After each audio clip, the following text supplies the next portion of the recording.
जो आपको यहाँ पे एक सरफेस दिखाई दे रही है, इससे रिलेटेड हमें फ्लक्स निकालना है। फ्लक्स निकालने का मीनिंग क्या होता है? फ्लक्स निकालने के लिए गाउस ने क्या बोला था कि आपका जो किसी सरफेस से रिलेटेड जो फ्लक्स होता है वो होता है सिग्मा क्यू अपॉन में एप्सिलॉन नॉट। तो सिग्मा क्यू क्या होता है? अंदर का चार्ज। तो अंदर का चार्ज निकाल लो। तो अंदर का चार्ज यहाँ कितना है? यहाँ आपको दो चार्ज दिख रहे हैं अंदर, एक प्लस का 2 माइक्रोकुलाम, एक माइनस का 1 माइक्रोकुलाम। तो टोटल आपके पास अंदर चार्ज कितना आ गया? अंदर चार्ज आ जाएगा आपका प्लस का 1 माइक्रोकुलाम। ये आपका चार्ज बचेगा। तो सोल्व कैसे करेंगे अब इसको देखो। तो इसको सोल्व करते टाइम देखिए आपको सिग्मा क्यू अपॉन में एप्सिलॉन नॉट दिखाई दे रहा होगा। वो यूज़ किए, यहाँ मैंने दोनों चार्ज को आपको ऐड कर दिया, नीचे अपना एप्सिलॉन नॉट चल रहा था। यहाँ आ गया अपने पास 1 माइक्रोकुलाम, यहाँ चार्ज की वैल्यू रख दी। अब आप इसको सोल्व कर लो।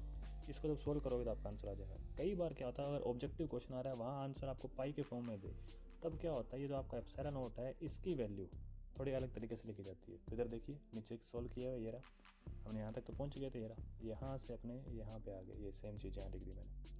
इसके बाद जो आपका 1 माइक्रोकुलाम है वो तो यही है, ये रहा। पर जो आपका एप्सिलॉन नॉट है इसको हमने ऐसा लिखा है। ऐसा कैसे बना दिया इसको समझिए। तो के की वैल्यू हम जानते हैं, के ये होता है। तो यहाँ से हम जो 4 पाई आपका ये अदर के की तरफ आ जाएगा, तो 4 पाई के बन जाएगा। तो वो यूज़ किया हमने, वो यूज यहाँ हमने वो की वो वैल्यू रख दी आपकी के की वैल्यू 9 इंटू 10⁻⁹। तो 1 अपॉन एप्सिलॉन नॉट जो होता है वो इसके इक्वल होता है। ये वाली वैल्यू आपने यहाँ चिपका दी। तो अगर पाई के फॉर्म में आपका आंसर हो तो आप ऐसे सोल्व कर सकते हो इसको। नेक्स्ट क्वेश्चन करते हैं। आपको क्वेश्चन में क्या दे रखा है? आपको क्वेश्चन में दिया है 1 सेंटीमीटर रेडियस का कोई गॉसियन सरफेस है, उसमें एक डाइपोल रखा हुआ है। तो चलिए पहले इसे बनाते हैं अपने। तो यहाँ देखिए हमने एक डायग्राम बनाया, ये गॉसियन सरफेस है हमारी जिसकी बात चल रही थी। इसके अंदर एक हमने डाइपोल रख दिया, एक साइड इस पे प्लस माइक्रोकुलाम 1 और दूसरी साइड -1 माइक्रोकुलाम चार्ज आ गया। अब हमारा गॉसियन लॉ पे आते हैं। गॉसियन लॉ क्या होता है? Flux equal to sigma Q upon में एप्सिलॉन नॉट। तो सिग्मा क्यू क्या होता है? अंदर वाला चार्ज, इसके अंदर प्लस का 1 माइक्रोकुलाम है और -1 माइक्रोकुलाम। तो ये कितना हो जाएगा? ये आपका जीरो। ये जीरो हो गया तो फ्लक्स भी कितना आ जाएगा? क्योंकि सिग्मा क्यू जीरो है। सिग्मा क्यू जीरो क्यों हुआ? क्योंकि अंदर का चार्ज टोटल कितना है? जीरो है। आंसर आ गया हमारा जीरो। ऐसा ही क्वेश्चन और है अभी देखिए नेक्स्ट क्वेश्चन वही करते हैं हमने। सेम वही क्वेश्चन है, इंग्लिश में अवेलेबल नहीं था मेरे पास ये। तो यहाँ पर आपको दे रखे हैं कि एन डाइपोल दे दें आपको। वहाँ तो एक ही था, बहुत सारे डाइपोल दे दे और सारे एक कोई सरफेस के अंदर रखे हुए हैं, यानी सेम वैसा डायग्राम बन गया।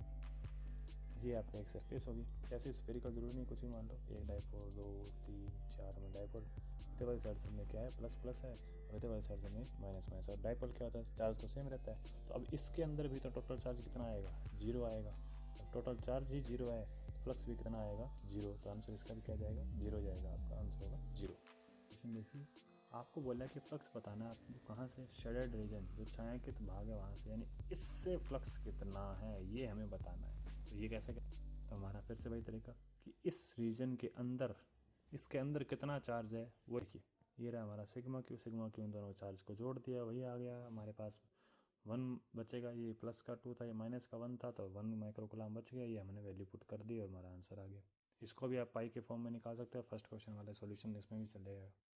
नेक्स्ट क्वेश्चन देखिए, आपको दे रखा है कि कोई एक स्फीयर है, एक गोला है जिसकी रेडियस कितनी है? 15 सेंटीमीटर है, और इससे जो फ्लक्स है वो कितना है? 5 है। अब आप इसकी रेडियस को 3 टाइम्स बढ़ा देते हो तो इसकी फ्लक्स पे क्या इफेक्ट आएगा वो पूछा है। तो देखिए इफेक्ट कुछ नहीं आएगा, आंसर सेम रहेगा। कैसे? तो इसको पहले थोड़ा समझ लेते हैं और फिर हम गाउसियन लॉ से तो कर ही लेंगे। तो पहले थोड़ा इसको समझते हैं। देखो, ये मान लेते हैं अपने एक पास एक स्फीयर है, और इस स्फीयर के अंदर अपने एक चार्ज रखा हुआ है आपका यहाँ पे क्यू। इससे अपने पहले फील्ड लाइन बनाते हैं। देखिए 4 फील्ड लाइन बन रही है। तो अब आपसे अगर पूछा जाए कि इस रेड कलर वाले सरफेस से कितना फ्लक्स है, तो आपका आंसर क्या आ जाएगा? 4।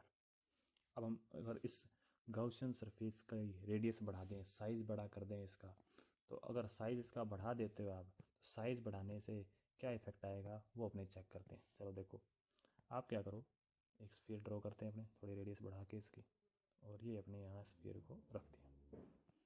अब आप इसमें चेक करो फ्लक्स कितना आ रहा है। तो फ्लक्स देखो फिर से वही आएगा, 1 2 3 4। 4 फील्ड लाइन बाहर जा रही है तो फ्लक्स कितना है? सेम है। ऐसे ही यहाँ भी यही बोला गया था क्वेश्चन में कि 15 सेंटीमीटर रेडियस का एक गाउसियन सरफेस है, उससे फ्लक्स कितना है? 5 है। अगर आप रेडियस 3 टाइम्स कर देते हो तो फ्लक्स पे क्या इफेक्ट पड़ेगा? कोई इफेक्ट नहीं आएगा। पहले भी 5 थी, बाद में भी कितनी रहेगी? 5। तो आंसर ये जाएगा। अब इसी क्वेश्चन को हम थोड़ा और चेंज कर सकते हैं। आपसे बोला जा सकता है कि हमने क्या किया, शेप चेंज कर दें। ट्राइंगुलर शेप में अगर मान लो आप रख लेते हो तो क्या होगा? तो ट्राइंगुलर शेप का क्या इफेक्ट आएगा देखिए। इसमें देखिए इससे फ्लक्स कितनी है? तो 1 2 3 4। कितनी फील्ड लाइन जा रही है? इससे भी 4 जा रही है। रेड वाले से भी 4 ही जा रही थी, और उससे जो बड़ा स्फीयर बनाया था उससे भी 4 ही जा रही थी। क्या मीनिंग निकलेगा इसका, कि जो फ्लक्स होती है वो सिर्फ और सिर्फ इस चार्ज पे डिपेंड कर रही है। आपके गॉसियन सरफेस की शेप क्या है, साइज़ क्या है, उस पर डिपेंड नहीं करता। तो यहाँ पे आंसर क्या जाएगा, फाई ही जाएगा। और अगर शेप चेंज भी कर देते, स्फीयर की जगह ट्रायंगुलर ले आते, कुछ और शेप कर देते, तो भी क्या रहता, आंसर फाई रहता। क्वेश्चन देखिए, आपको मिल्किन एक्सपेरिमेंट के बारे में कुछ बताया गया है। इसमें क्या बोला गया है कि चार्ज कितना है, फिर जो आपकी बोन थी, ड्रॉप थी, उसका 6.4 इंटू 10⁻19 कूलम। तो इस पर इलेक्ट्रॉन कितने हैं ये पूछा है।